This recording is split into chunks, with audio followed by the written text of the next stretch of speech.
All right. The next topic, guys, we're gonna discuss.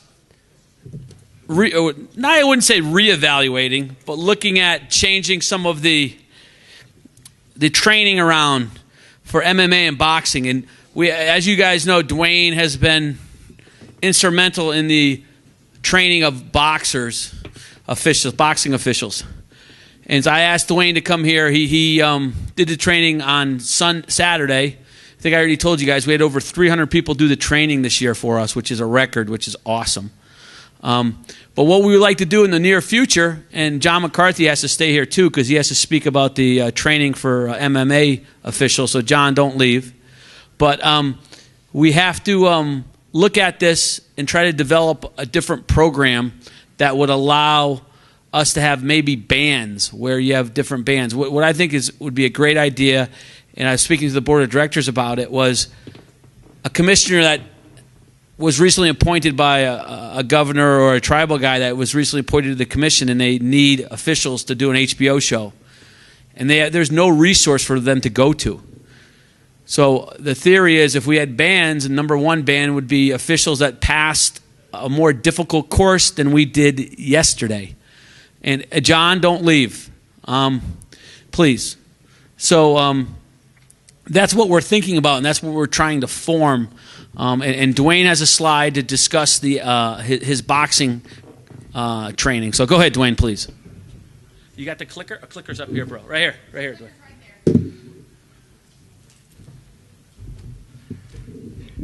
I just want to go over a couple of revealing things that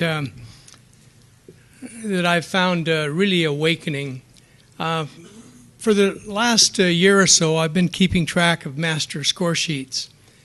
What we did is we randomly reached in and grabbed 12 score sheets, master score sheets, and took a look at the decisions and how the judges scored this. And we looked at the type of decisions that they had. Now, out of 12 fights, we had 6 split decisions. We had 4 majority decisions. We had 1 draw and 1 unanimous decision. Of 144 rounds, they were just randomly selected. Nobody was targeted. We didn't even look at the judges at that point.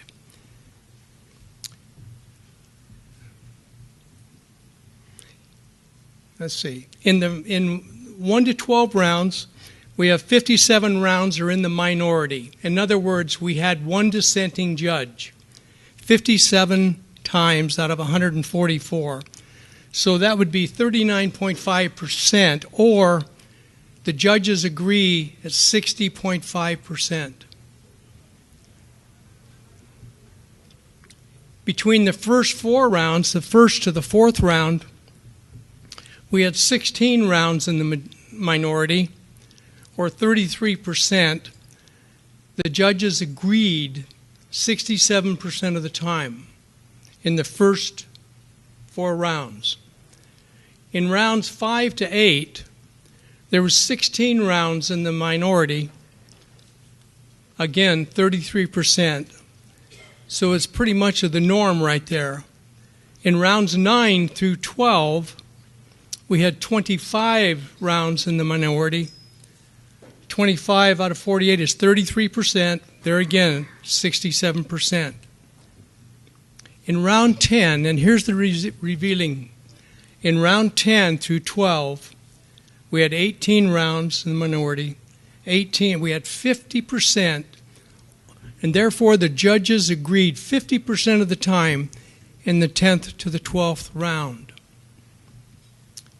In the 11th to the 12th, they agreed 46% of the time. And the revealing thing is in the 12th round.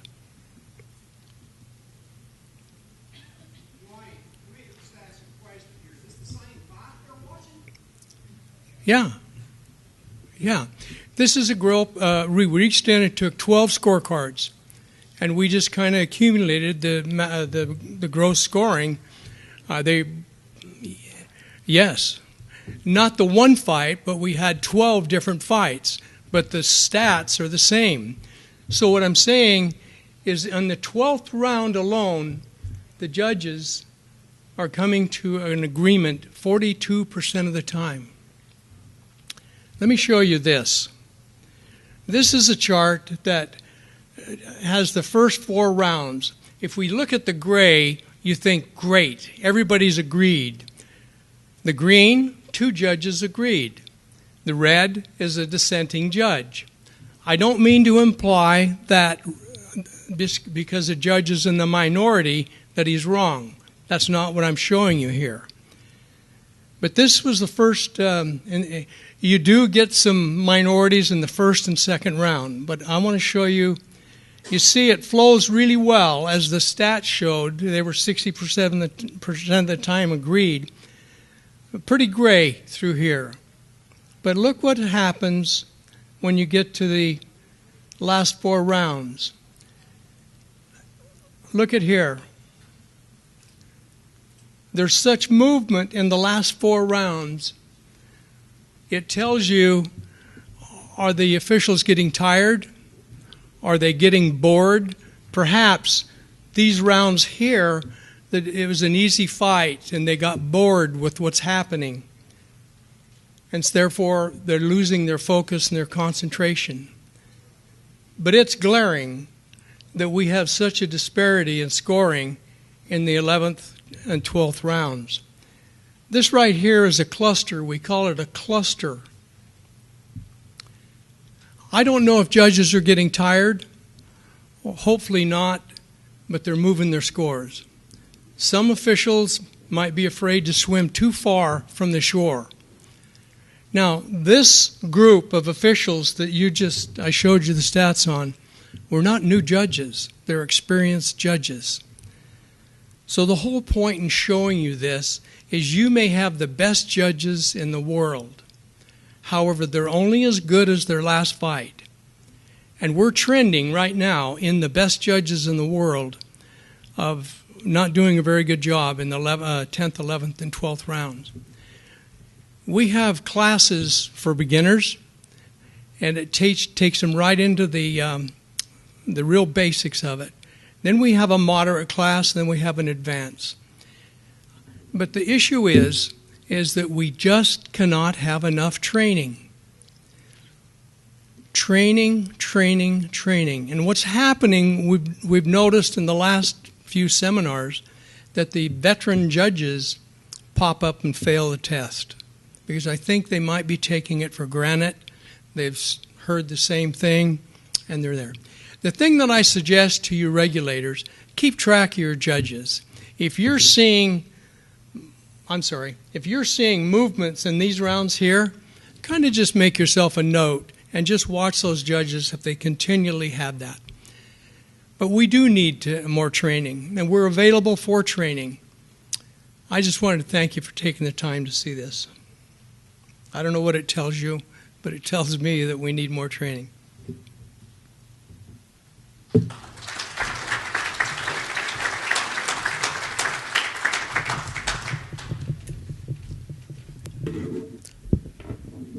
On the MMA side, guys, you saw this weekend we had, like I said, over 300 people doing both. But then on Monday, I convinced John to do his command training, which is a lot more in depth. And there's probably maybe 2 people in this room that could pass it. I know I couldn't, but we did work with John on the command training, and from this point on, it'll be the ABC command training. And again, just like in boxing, it'd be great to have a level of officials that you can count on, and you know for a fact that if for some reason John McCarthy messes something up and stops a fight too early on TV, they're not going to ride the commission and say that guy should never have been judging. So that's where we discuss those bans. But I just wanted John to come up and say a couple things and talk about the difference between his training on Saturday and Sunday to his training on Monday. John.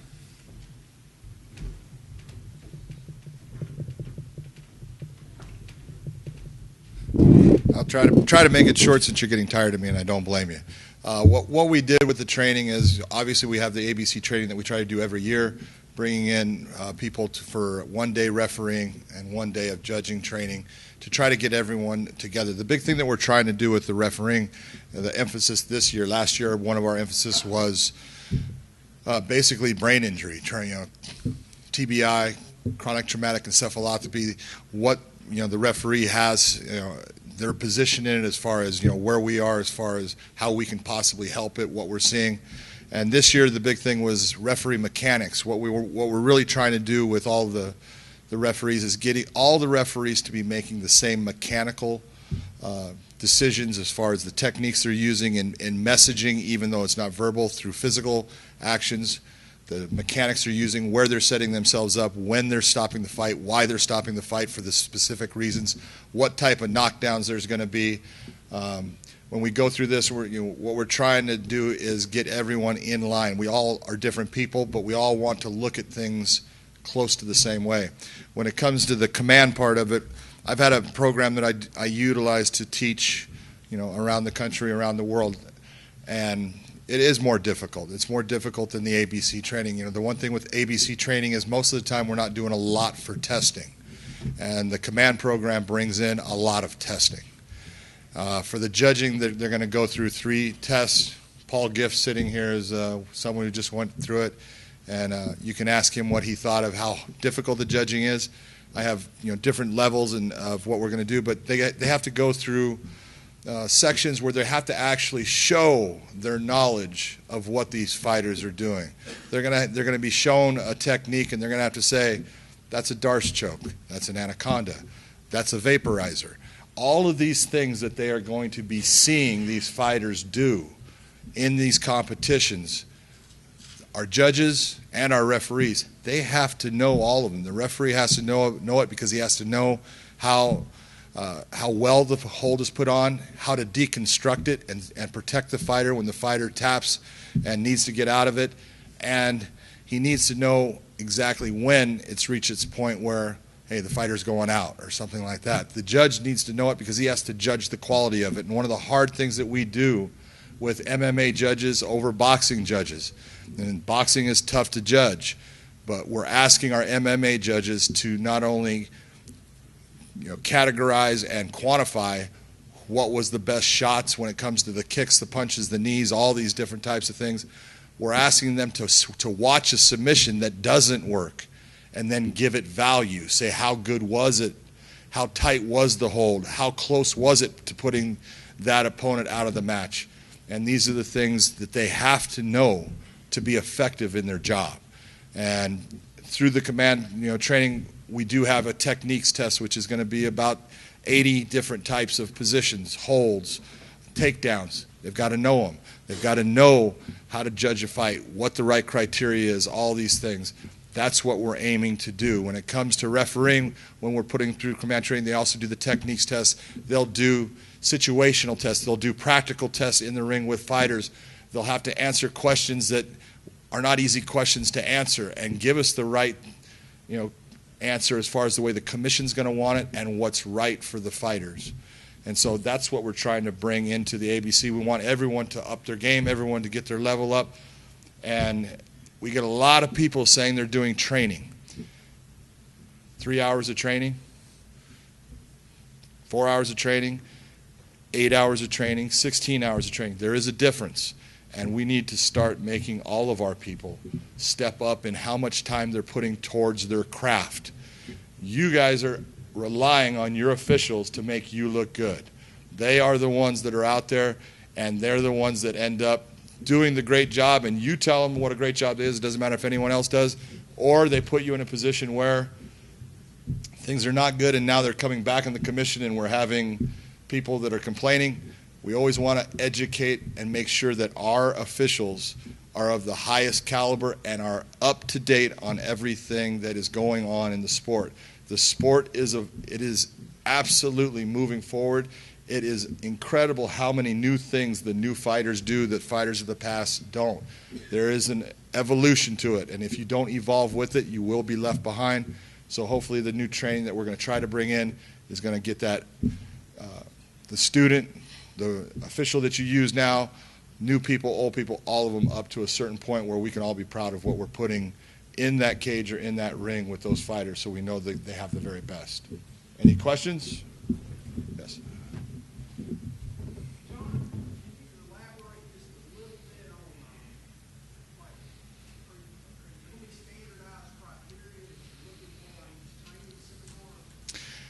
I believe what Mike is looking for is there is the standardized ABC training we've done in the past, which is usually, if I do it, it's usually 8 hours. I know there's other guys that do the same training, they do 4 hours. If you're going to do that one-day training, you're going to be that fighter that's going to be, that official, that is categorized either in the D, C, or B levels, and you're going to have to go through the advanced training to be categorized as an A-level official with the ABC. And that is because, you've got to prove that you understand our sports, you understand what these fighters are doing. There can be no doubt. I know a lot of people look at it, and we've had officials in the past that have been put into a cage with fighters that have no idea what those fighters are actually doing at certain moments of that fight. That's a problem. It is a problem because that is what will bite you in the butt. When bad things start to happen and you don't know what it is, only bad things follow. So the more educated we are, the more knowledgeable we are, the better we're going to be towards handling those situations, handling things the right way, knowing when we need to stop a fight, protecting fighters. That's the big part. It's okay. I don't know if I'm answering it right.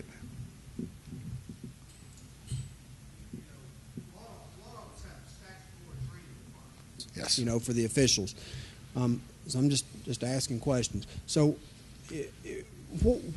so we already have a list of ABC trainers. Is that correct? Yes. That's going to stay the same? Not as far as I know. It's going to change. Okay. We're going to bring all of the trainers together. Okay. Everybody that wants to be that ABC certified trainer. And we're going to put on a training course for them, and we are also going to make them train us. And we are going to grade them. And we're going to see who needs more work, who should be training other officials, and who should not. What happened in the past was I get a phone call in the past year from somebody that I didn't know if they were a approved trainer or not, and they're asking me to send out a certificate that somebody completed the training. And I didn't know, first of all, I don't know the trainer, and then I don't know the person I'm sending it to.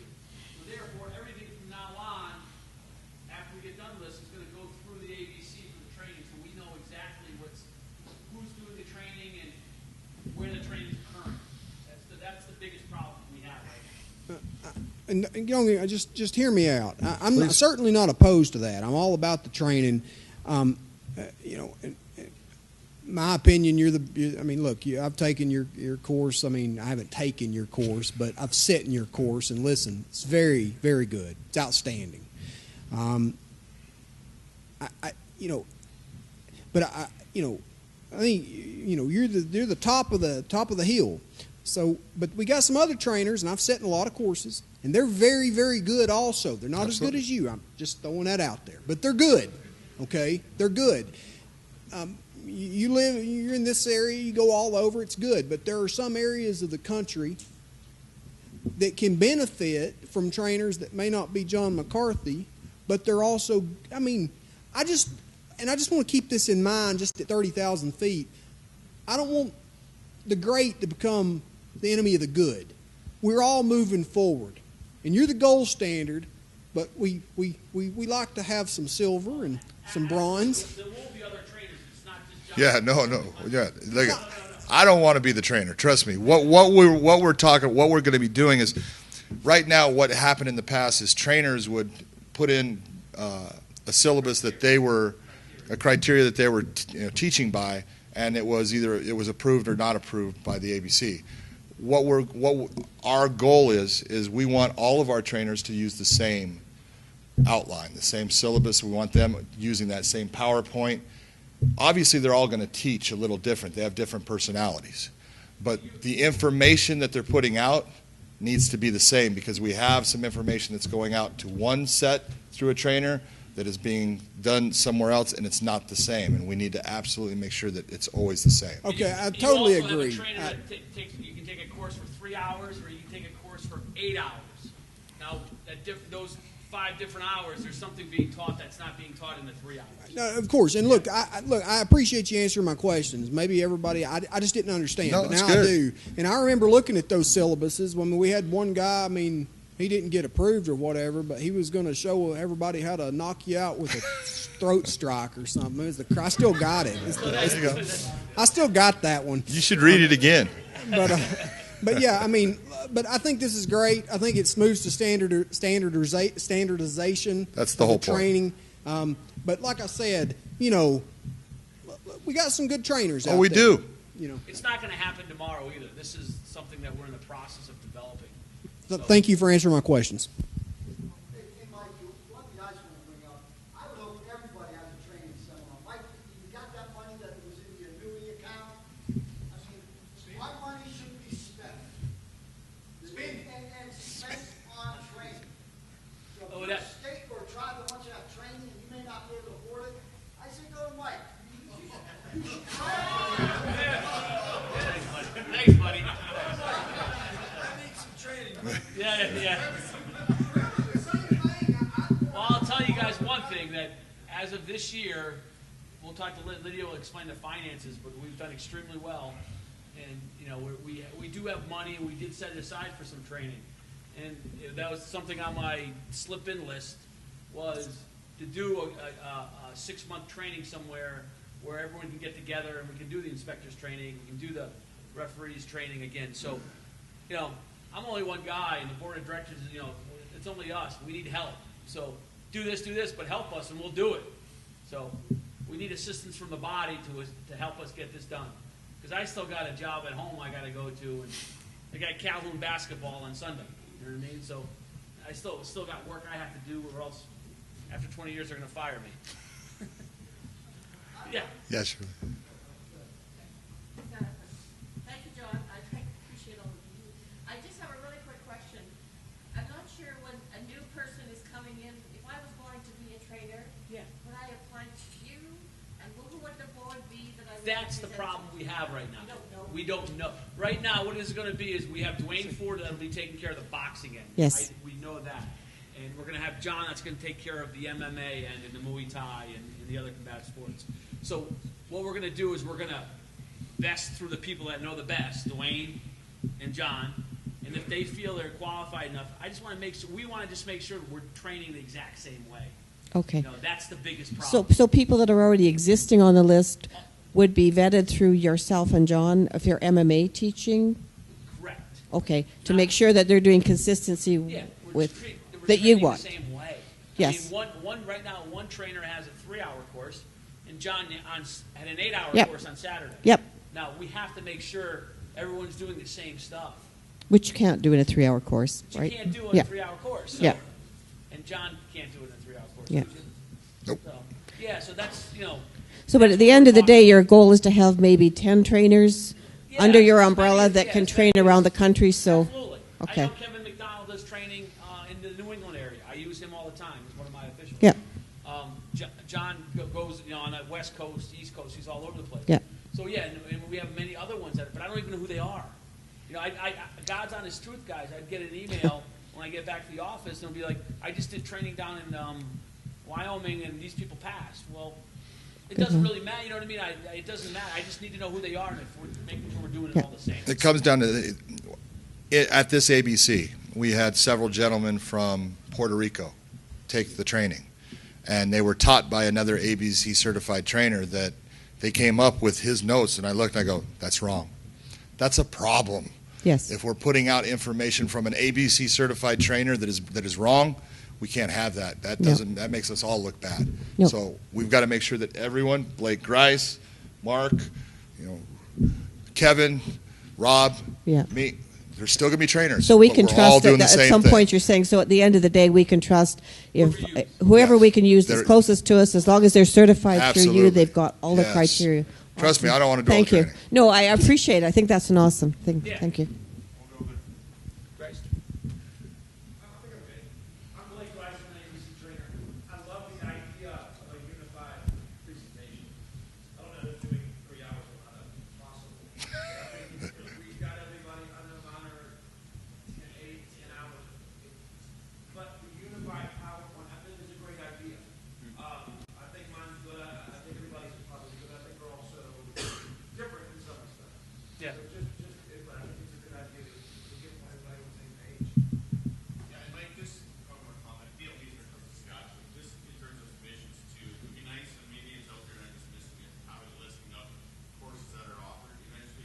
Yeah. Just as a tuition to get to that number to bring John in. As you say that right now, make sure if you're not signed in with a login at the ABC website, go outside the Palmquist. We got to get that done. Yeah. So yeah, So I know like that's where everything's going to be. It's going to be all on that ABC website. Saskatchewan, and I've already spoken with North Dakota and surrounding states as well. I think it's a lot cheaper to send one guy for the training as opposed to finding 15 of your own. Yeah, absolutely. Okay, thank you very much.